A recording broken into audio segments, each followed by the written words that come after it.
Welcome to solar innovation. आज एक नई इन्फॉर्मेटिव वीडियो के साथ उम्मीद करता हूँ कि ये वीडियो आप लोगों के लिए यूज़फुल होगी। वहीं से स्टार्ट लूँगा जहाँ पे वीडियो नंबर 6 को मैंने एंड किया था। आज हमारी वीडियो नंबर 7 है। सोलर इन्वर्टर की सीरीज़ में लेके चल रहा हूँ। सबसे पहले जो उसकी स्टेज थी पुश पुल थी। डीसी लो वोल्टेजेस को डीसी हाई वोल्टेजेस भी चेंज किया। उनके बाद उनको ट्रांसफार्मर की वजह से स्टेप अप किया। उसके बाद उसमें रिपल्स को रिमूव किया, उसके सर्किट को एक्सप्लेन किया, कौन सा ट्रांसफार्मर यूज़ हुआ, उसका नंबर क्या था। उसके बाद उसको रेक्टिफाई किया, डायोड्स के नंबर भी बता दिए और उसके अंदर जो मॉसफेट्स का इस्तेमाल किया गया था और आगे जो रेक्टिफिकेशन में डायोड्स इस्तेमाल हुए। और इसमें ये जो पार्ट नज़र आ रहा है आपको इंडक्टर और कैपेसिटर्स का, ये भी उसमें मोस्टली डिस्कस हो चुका है। तो यहाँ पे मुझे प्योर डीसी इन कैपेसिटर्स के बाद मुझे प्योर डीसी मिल चुकी है। अब इस प्योर डीसी को दोबारा मैं एसी में चेंज करूँगा। किसी भी इन्वर्टर में जो टोपोलॉजी इस्तेमाल होगी, सबसे पहले चाहे उसमें लो वोल्टेजेस डीसी हों, वो तो ऑलरेडी डीसी हैं, उनको हम स्टेप अप या स्टेप डाउन करके अपनी मर्ज़ी के मुताबिक सेट करते हैं।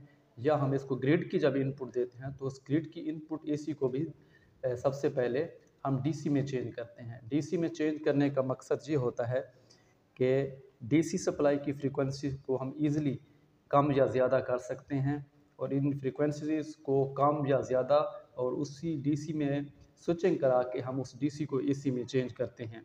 तो यही मेथड इस्तेमाल होता है। सबसे पहले चाहे आप उसमें सोलर की इनपुट दें, वो डीसी इनपुट होगी, अगर लो है तो उसको हाई में कन्वर्ट करेंगे, या अगर ग्रिड की इनपुट भी देंगे तो उसको क्योंकि वो तो एसी होगी, सबसे पहले उसको डीसी में कन्वर्ट किया जाएगा और उस डीसी शुदा जो सप्लाई होगी, वोल्टेजेस होंगे, उनमें स्विचिंग करवा के उसकी फ्रीक्वेंसी को अप डाउन करके हम उसको एसी में अपनी मर्ज़ी के मुताबिक जो हमें रिक्वायर्ड होगी उसमें चेंज करेंगे। तो यहाँ हमारे पास अब प्योर डीसी मौजूद है।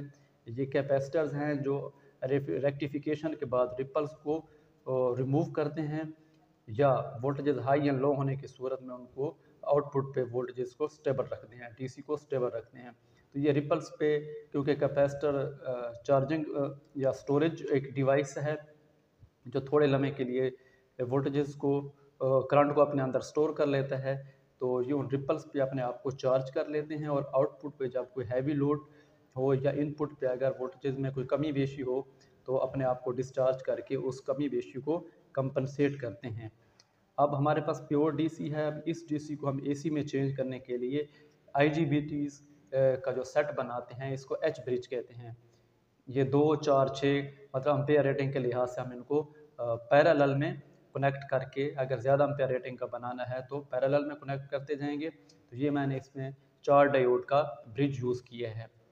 एच ब्रिज पे एक कंप्लीट वीडियो मेरे चैनल पे मौजूद है, उसका लिंक मैं डिस्क्रिप्शन में दे दूंगा, तो आप उसमें समझ जाएंगे कि आखिर ये एच ब्रिज क्या है, इसको एच ब्रिज क्यों कहते हैं। उसमें बिल्कुल बेसिक से बताया है कि एच ब्रिज में हाई एंड लो स्टेज, मतलब हाई एंड लो साइड पे दो उसमें एच हाई होंगे और 2 लो से साइड पे होंगे, तो उनमें किस तरह स्विचिंग की जाती है और करंट का पाथ कौन सा शो होगा, तो उसकी कंप्लीट वीडियो ऑलरेडी चैनल पर मौजूद है। तो इसमें मैंने 4 आईजीबीटीज़ का इस्तेमाल किया है। आईजीबीटीज़ का नंबर भी बता देता हूँ। आईजीबीटी 1 हो गया, आईजीबीटी 2, 3 एंड 4। जो पॉजिटिव साइड पे आपको दोनों नज़र आ रहे हैं ये हाई हैं और जो लोग नेगेटिव साइड पे नज़र आ रहे हैं वो दोनों लो हैं। अब इनका कम्बिनेशन क्या होगा कि एक टाइम पे जो मेरे वर्क करेंगे वो एक यहाँ से ऑपरेट करेगा और एक यहाँ से ऑपरेट करेगा, हाई से और एक लो से, जबकि दूसरी साइड पे एक हाई से ऑपरेट करेगा और एक लो से ऑपरेट करेगा। अब सबसे पहले जब इसको डीसी इनपुट में दूंगा तो करंट का रास्ता जो इसमें करंट का होगा वो ये होगा कि ये कंडक्ट करेगा और यहाँ से आपके करंट का फ्लो होगा।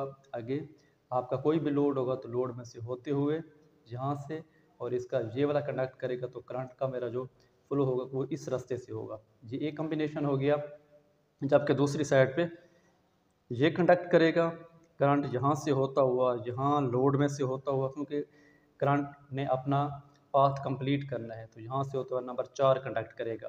तो इस तरह एक हाई और एक लो, एक हाई एंड एक लो, इनकी स्विचिंग करवा के हमें जो आउटपुट पे इसकी वेव हासिल होगी वो स्केयर वेव, उसको फिर हम मॉडिफाइड साइन वेव में चेंज करते हैं। ये डिपेंड करता है इसकी फ्रीक्वेंसी और इसकी स्विचिंग पे और इसके साथ हम कौन सा ड्राइवर सर्किट इस्तेमाल कर रहे हैं।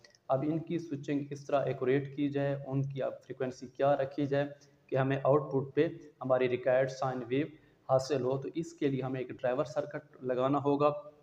ये इसका पावर सर्किट था। सबसे पहले मैंने पुश पुल सर्किट का पावर सर्किट डिस्क्राइब किया, उसके बाद उसका ड्राइवर सर्किट जो कि SG3525 का इस्तेमाल था उसको एक्सप्लेन किया कंपोनेंट्स के साथ।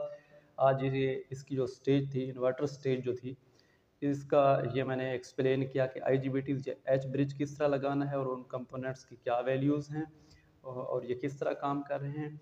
अब जो अगली वीडियो में बताऊंगा वो ये होगा कि इन IGBTs को ड्राइव करने के लिए हम कौन सा माइक्रो कंट्रोलर इस्तेमाल करेंगे। यहाँ पे माइक्रो कंट्रोलर के साथ 2 ICs का भी इस्तेमाल होगा, क्योंकि मेरे पास 4 IGBTs हैं और इनकी हाई एंड लो स्टेज को ड्राइव करने के लिए मेरे पास L6386 की 2 ICs हैं। एक सेट इन IGBTs को ड्राइव करेगा और एक इनको ड्राइव करेगा। इन दोनों को जो चीज़ ड्राइव करेगी वो मेरे पास माइक्रो कंट्रोलर होगा। अब माइक्रो कंट्रोलर ST7FLIT39, ठीक है। तो इस ड्राइवर को इस्तेमाल करते हुए आगे ये 2 ICs को ड्राइव करेगा और ICs जो है अपने IGBTs को ड्राइव करेगा जो इसको डेटा दिया गया होगा उस फ्रीक्वेंसी के मुताबिक। तो अब इसका मैं आपको बता देता हूँ कि कैपेसिटर्स की वैल्यू तो पिछली वीडियो में भी बता चुका हूँ। 33 माइक्रोफराड 450 वोल्ट के इसमें कैपेसिटर यूज़ होंगे।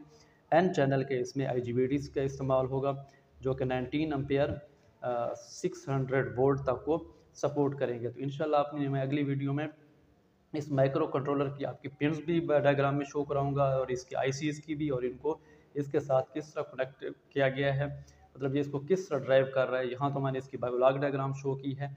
इंशाल्लाह नेक्स्ट वीडियो में मैं इसको एक्सप्लेन करूँगा कि ये किस तरह अपने IGBTs को ड्राइव कर रहा है और हमें 220 आउटपुट मिल रही है। तो देखते रहिए हमारे यूट्यूब चैनल। अल्लाह हाफिज़।